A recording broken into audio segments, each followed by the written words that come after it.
Bueno, el día de hoy vamos a hablar de uno de los más grandes filósofos de todos los tiempos. Vamos a hablar de uno de los racionalistas más importantes, que es don René Descartes. Y con don René Descartes eh, vamos a dar, vamos a dar un inicio a lo que se llama la filosofía moderna. Es el padre de la filosofía moderna.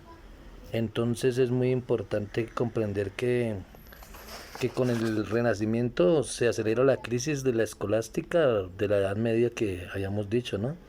Y se le asigna un nuevo sentido a la vida al considerar al hombre como la medida de todas las cosas. Y emergen pensadores muy grandes en el pensamiento moderno, como Nicolás de Cusa en 1401 más o menos aproximadamente.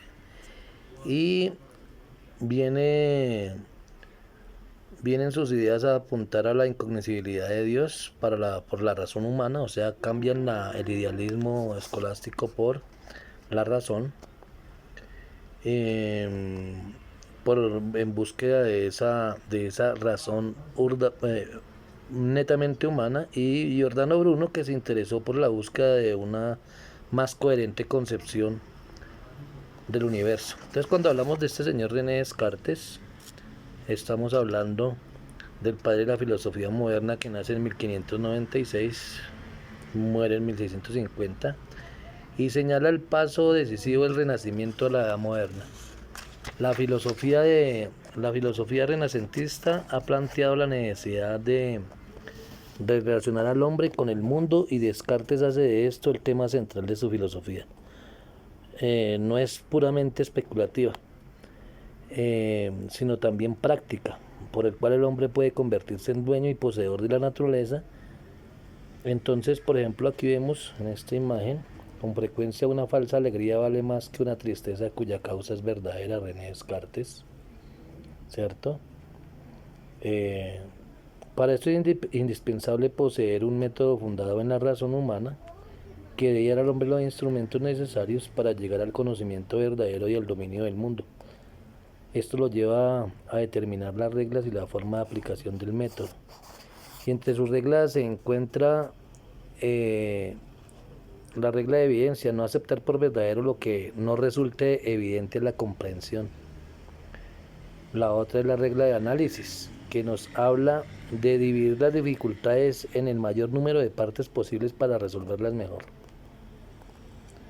También habla de una regla de la síntesis o regla de síntesis, ir de lo fácil a lo complejo, lo que nosotros llamamos hoy día deducción. Habla de una regla de la enumeración, hacer enumeraciones tan completas y generales para estar seguro de que no omitamos ningún dato. Tengamos en cuenta que siempre que enumeramos en un trabajo, estamos eh, unificando todos los puntos. O sea que no podemos dejar de enumerar algunos. Si yo voy a utilizar números, entonces yo digo los días de la semana: uno, lunes, 2, martes, 3, miércoles. Yo no puedo dejar de mencionar los otros, tengo que mencionarlos todos, si no, no utilizaría números. El hecho histórico que sirve de referencia para definir la Edad Media y iniciar la época moderna es la caída de Constantinopla en el año 1453, y como se ha visto siempre en la historia, con esto vamos a empezar el Renacimiento. Entonces, cuando nosotros hablamos de los racionalistas más grandes, hablamos de René Descartes. Y René Descartes consideraba que debe existir la certeza matemática para que el conocimiento sea verdadero. Pero el pensamiento de Descartes es dualista, sostiene que el conocimiento es un atributo humano que solo depende del sujeto cognoscente, o sea, pienso luego existo.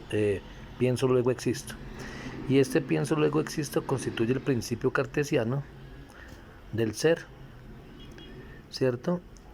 Y del conocimiento. Al mismo tiempo, todo conocimiento, es decir, intelectual, se inicia y concluye en una verdad no demostrable.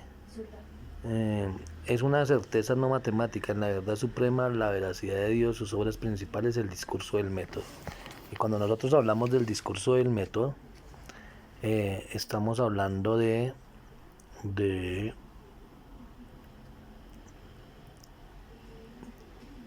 un discurso que consta de varias partes, en especial seis, en el cual nos habla de consideraciones acerca de las ciencias, nos habla de los principios de las reglas del método, de algunas consideraciones morales que ha podido sacar del método, de las razones con las que se prueba la existencia de Dios, cuestiones de física y medicina principalmente, la explicación del movimiento del corazón, cosas que cree necesarias para llegar más allá de donde ha llegado en investigaciones de la naturaleza y en las razones que le han impulsado a describir. Entonces esta obra del método es muy importante. Cuando nosotros hablamos del plano cartesiano, está formado por dos rectas numéricas, una horizontal y otra vertical, que se cortan en un punto. La recta horizontal es llamada eje de las abscisas o de las X, y la vertical eje de las ordenadas de las Y, como podemos apreciar en el video. Ese plano cartesiano surge al mezclar las herramientas que tenía hasta el momento entre los más importantes que encontró en la geometría y en el álgebra de la época. Cuando hablamos de la duda metódica, en la filosofía cartesiana es una forma de buscar la certeza mediante la duda sistemática, aunque dudosa del todo. El método consiste en descartar todas las afirmaciones y tipos del conocimiento que no sean indudablemente verdaderas.